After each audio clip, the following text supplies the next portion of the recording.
Naoya Inoue, Ramon Cardenas. Wow. What a fight. What an event overall. And thank you for saving what was otherwise a stain of a weekend of boxing. I typically don't do this. I typically don't do an instant reaction video, but the likelihood that I'm getting any sleep tonight is slim to none. So instead, I figured I would come on here, record my instant thoughts and reactions. Wow. Wow. Wow. What a fight. The way that Ramon Cardenas, as a massive underdog, stepped up to the occasion, proved himself to be a top contender in this division. I think that level of performance is one that deserves nothing but the utmost of respect. And Naoya Inoue, look, it's easy to forget that this man has been in 250 world title fights, or in other words, 25 world title fights. The man has more world title fights than most people have professional fights, without a doubt. The amount of top world-class experience Naoya Inoue has is remarkable. But Ramon Cardenas, look, coming into this fight, he was a massive underdog. I believe Naoya Inoue was favored in the minus 7,000 range, which is about 700 to 1 odds. But if you would watch my last podcast, I'd said that was really unbelievable in terms of the odds. Of course, that does not mean that I picked Ramon Cardenas to win. I had Naoya Inoue winning this fight in 7 rounds. He picks up the win in the first minute of the 8th round. I was correct in that sense, but I did not expect this to be the all-action shootout that we saw play in front of us. I think Ramon Cardenas, he benefited from a lot. One, his size. I didn't truly respect how big of an opponent Ramon Cardenas was. I think that his last fight, he looked a little undersized, but his opponent was quite tall, quite long. But in this fight, I think you're starting to see that this is Inoue's 4th weight class having a world title. It's actually, if we're going to be perfectly semantic here, Naoya Inoue's 5th weight class, but he skipped one in between moving up the weight. So he's technically won world titles across 5 divisions. And we're going to start seeing this more and more. We've seen this against guys who are large, like a Luis Neri, who, yes, had fights at bantamweight, but is big. But we're going to see this more and more with Naoya Inoue. There's been so much pressure on Naoya Inoue to keep moving up divisions. Are you going to 126, 130, fight tank at 135? The reality is Naoya Inoue is not a ridiculously large fighter. He does have a size limit, and you can still be an all-time great champion, an all-action fighter, and understand that you have physical limitations. This is boxing. There are weight classes for a reason, as many times as that statement has been overused, but of course it still does ring true. I think first I want to get to the fight itself, then what happens next, and then overall thoughts. So coming out, I thought Naoya Inoue had a really good first round. He came out with an active jab. I think this jab is one of the best in all of boxing, and it certainly proved to be an effective weapon tonight. I think if Naoya Inoue had either a slower jab, a less precise jab, I'm not so sure that he wins this fight. His jab really was a savior in this bout. And first round, it was sort of cagey. I think both men were looking to understand. Both Ramon Cardenas is trying to figure out, okay, how powerful really is this guy that they call the monster? Is he really all that they say? Whereas conversely, Naoya Inoue is trying to figure out, they say this guy is no good, that he doesn't deserve to be in the ring with me, yet he's rated #1 in the WBA. He's a top 10 Ring Magazine rated fighter. What am I supposed to expect from this guy? So they're both feeling each other out. Good round. Inoue wins it, I think, on volume. And you could tell based on how Cardenas was looking to land, even in the first round, big counters, big counter hooks. you could tell, okay, something's happening here. I'm not so sure if Cardenas is going to win this, but he's certainly throwing heavy. Then round 2 happens. And much like round 2 against Luis Neri, Inoue, he's sort of feeling his rhythm. You could see early on in the first minute, Naoya Inoue, he put together, I think, like a 4-punch combination. It was like jab 2, hook, and then shot to the body. Classic Inoue. And you started to see, oh, okay, he's feeling him out. He's getting the timing. But then Inoue just a little bit overzealous. Went for a shot he thought he could land and get out of the way from. And credit to Cardenas, dipped down and I believe came up over the top with a massive left hook that floored Inoue bad, as you can see over my shoulder here. That was a real deal knockdown. That, Inoue got up, credit to him. It was towards the end of the round, so he didn't have to play out the rest of that hurt, but that was a shocking knockdown. That was when Naoya Inoue got knocked down by Luis Neri not that long ago. I was like, okay, he got knocked down, but he's right back up. He's getting back to business. I didn't really have any concern. This was a different story. Inoue got knocked down, and I had real fear.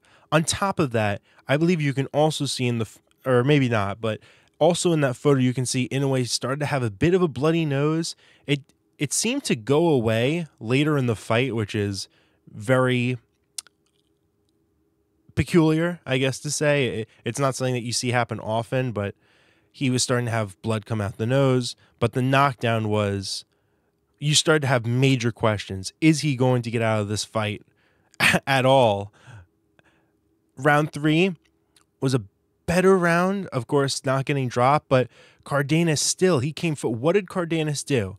He had a high guard. He came forward, but he didn't let Inoue get set. He came forward, was landing really good jabs to the body.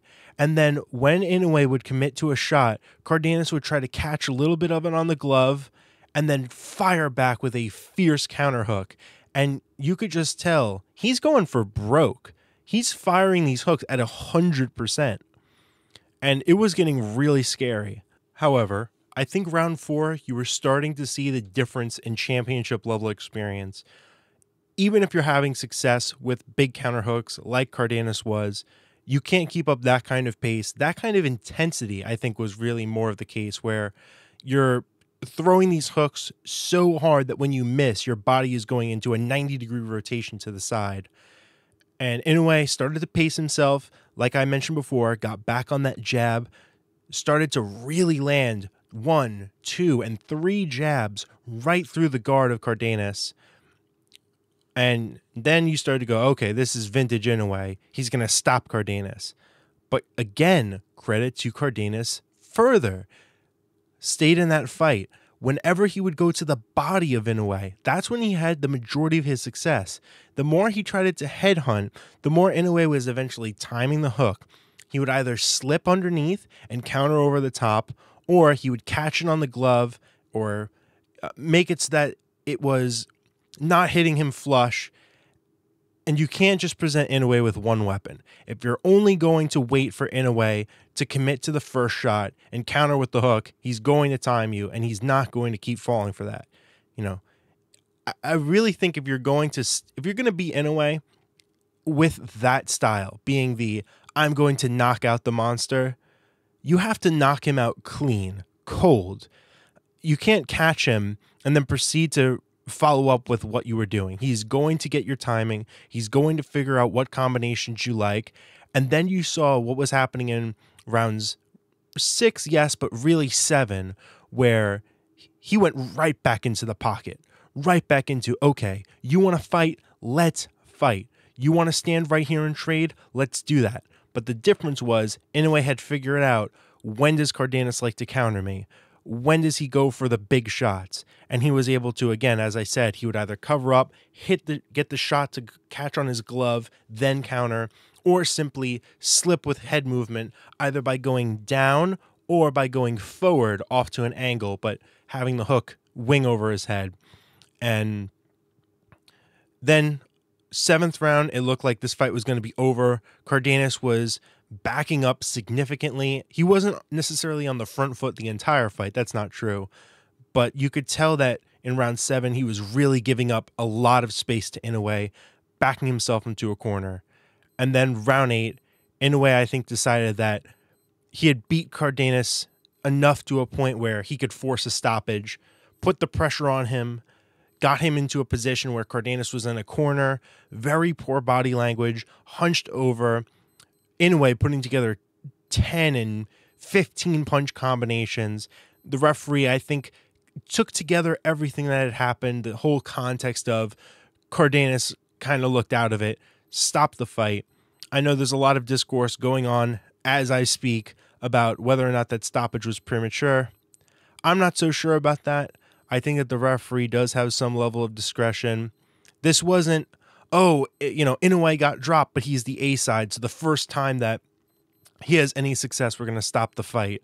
That really is not what it was. Inoue started to build himself back into that fight. Round 6, round 7, beginning of round 8. It was going downhill on Cardenas, and it was going downhill, I'd say, quite fast. You sort of had a shift in the tone of that fight. But again, credit to Cardenas. I really can't say that more than enough. I thought that the discourse around this fight was kind of crazy. Again, Cardenas comes from Pro Box TV. How many times do we need to see a Pro Box TV fighter go from that stage to the world stage and shock everyone again and again and again? Again, Luis Alberto Lopez, he's the best featherweight in the world. Who's really beating him? Then Angelo Leo, who built himself back up on Pro Box TV, goes in there and knocks out Angelo Leo cold. You want another example? Well, there's this guy, Gervonta Davis, and he was looking for a fight. Challenged his amateur rival, Lamont Roach, who had just defended his title on Pro Box TV. And guess what? Lamont Roach gets that fight to a draw, which arguably, if you're scoring the knockdown that Tank inflicted upon himself, that's a win for Roach. So there you go. That's another Pro Box TV alum I can bring up right then and there. You can go further down the line. These Pro Box TV fighters, I don't know exactly what it is. Maybe it's just really good matchmaking, really good development by Gary Jonas and the other guys over there at Pro Box TV. But I'd mentioned on the last podcast, do not underestimate these guys. Yes, Ramon Cardenas did not have a good last fight, but it was against a really tall, awkward opponent with a really good record who came to fight. It wasn't, he looked subpar against a really poor opponent. No, it was, he didn't look phenomenal against a guy who is probably a lot better than we think on that end as well. So, plus, Inoue has to deal with a lot coming into this fight. I mean, these aren't excuses. He got the win, but there's so much discourse over whether or not Inoue is scared to fight in America, if he's ever going to fight over here. He had to deal with that. Obviously, there's travel involved, all of that. I think he made more than proper preparation in that sense. You also have to deal with Naoya Inoue's next 3 fights are basically already signed, which is a lot of pressure, and I also don't think is very good for the fighters. You already have Inoue saying in the build-up to this fight, he's fighting Mirjan Akhmadaliev in September. Then we're saying, and he's fighting Nick Ball in December right after that. And then there's also tentative talks that Naoya Inoue is going to fight Junto Nakatani, provided that Nakatani beats Ryosuke Nishida coming up later this year. So it's like, hey, Inoue, I know you're fighting Ramon Cardenas, but tell me about Mirjan Akhmadaliev. Tell me about Nick Ball. Tell me about you moving up to featherweight. And you're fighting Junto Nakatani? Tell me about all these things back to back to back. And it's just a lot to deal with. Most fighters have the privilege of, I have one opponent. I'm going to focus on that opponent. All the media and everything will be focused on that. They don't have to deal with, I got to get through this fight because I'm already signed to fight Akhmadaliev in Riyadh in September. And then, I got to get, he's fighting Akhmadaliev in Japan. So, I got to make sure I come out of, you have to make sure, I have to come out of this fight without taking too much damage because I already signed for a date later this year. You can't say, I'm just going to fight as hard as I possibly can, and, whenever I'm ready to fight next is whenever that is. No, it's tentative to the schedule.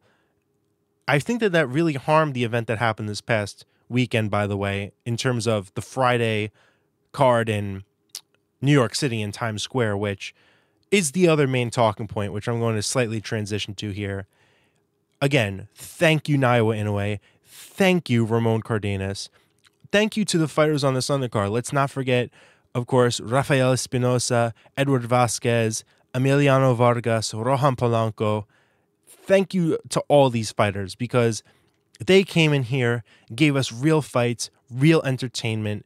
They didn't break the record for the least punches thrown in a 12-round fight. Canelo Alvarez, William Skull, Ryan Garcia, Rolly Romero, Devin Haney, Jose Ramirez. Need I go on? Because I could. Because the events that happened, we had New York City, Times Square, big-time boxing event. That was an absolute sham where Ryan Garcia just squandered $30 million losing to Rolando Romero. Devin Haney, came back with a dominant win, but again, not exactly awe-inspiring. Then you have Canelo Alvarez fighting William Skull, throwing absolutely nothing all night, blaming Skull for that performance as if you couldn't cut off the ring like you used to do. I saw you fight Billy Joe Saunders. I saw you fight Caleb Plant. I've seen you cut off the ring. You couldn't do that against William Skull. The absolute sour taste that those two events left in our mouth this weekend was even getting people to say, oh, maybe there's something in the air. I think Inoue is going to have a stinker. I think Inoue is going to go to a boring decision. No, because Naoya Inoue is a top 3 pound-for-pound fighter. Still, he's one of the best fighters in the sport, one of the most accomplished champions in the sport. Whereas Canelo, I'm not even sure I want him on the pound-for-pound list anymore. I understand he's an undisputed champion. He's got all 4 sanctioning body titles. But what has his last performances been? Oh, you went 115-113 against William Skull in one of the most boring fights I've ever seen. One of the worst fights of this decade, absolutely. Your fight before that, you fought Edgar Berlanga where you neutralized Berlanga early and coasted to a wide decision. Exact same thing happened with Jaime Munguia. You want to go before that, you fought a 154-pounder in Jermell Charlo, in which, again, you neutralized him early and coasted to a decision. What was your fight before that? Oh, right. John Ryder, who had, in hindsight, one of the best fights of your career with him in Mexico. But again, you neutralized him, got to a decision. Same thing with Gennady Golovkin, who was in his 40s at that point. And then you go back further, you lost to Dmitry Bivol.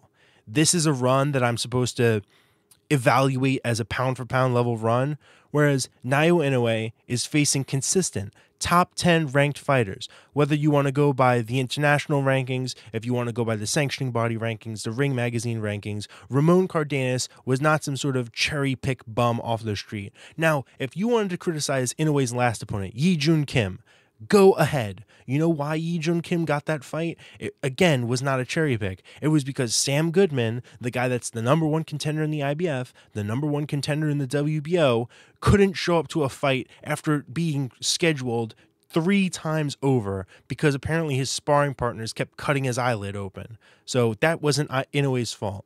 Inoue has been proving time and time again he's willing to face the absolute toughest challenges that are out there for him. I hope he goes on. I hope that the MJ fight goes his way, goes successful. If he does become featherweight champion by the time this year is out, you got to put him in fighter of the year conversations. I mean, this level of activity at this stage in his career, he's doing special things in the sport, and you have to give him his flowers. Look, I know being knocked down is, again, not the greatest look, but it's not about how you get knocked down, right? It's about how you get up and keep pushing forward. I don't think that this is... It's bad for future prospects, but I don't think getting knocked down in any one individual fight is bad in terms of how I'm supposed to rate your legacy. Let me see how the fight played out. That I think is much more fruitful to how we're rating certain fighters. So, again, just what a fight. What a fight. I don't want to go too long on this. This is just a quick sneak peek of my thoughts on the matter. I'm going to have my regular scheduled podcast hopefully out sometime tomorrow, but I had to make some kind of video. I mean, What a fight. Just what a fight. Thank you, Ramon Cardenas, for really stepping up to the plate. I'm sure you're going to get plenty of big opportunities next. Marlon Tapales could use a big fight. He's been taking some stay busy fights. I think he's right back in the mix. He's with Samson Lukowicz. He was fighting on Pro Box TV. I'm sure he'll get to a big stage. As for Naoya Inoue, rest up, heal up, and Mirjan Akhmadaliev, get ready, because if you think you can beat the monster, good luck, man. You got till September to get ready for that. And don't lose your tune-up bout, because Akhmadaliev is taking a fight in the interim. Hopefully you don't slip on a banana peel again like you did Marlon Tapales. But that's going to be everything from me, folks. Thank you for watching. Click a like, click a share, click a subscribe. Anything like that helps. I hope that you're just as buzzed as I am at this fight. Again, it was an absolute joy to watch. I was glad to watch Inoue, Eastern Standard Time, 11 p.m. instead of waking up at 4 a.m. Not that that's the worst thing, but it felt like a big event. It felt like a big success. And just what a way to rinse out the horrid taste that those two previous events this weekend had left. So thank you for watching, and this is me, Phil Likes Fights, signing out. I'll catch you next time.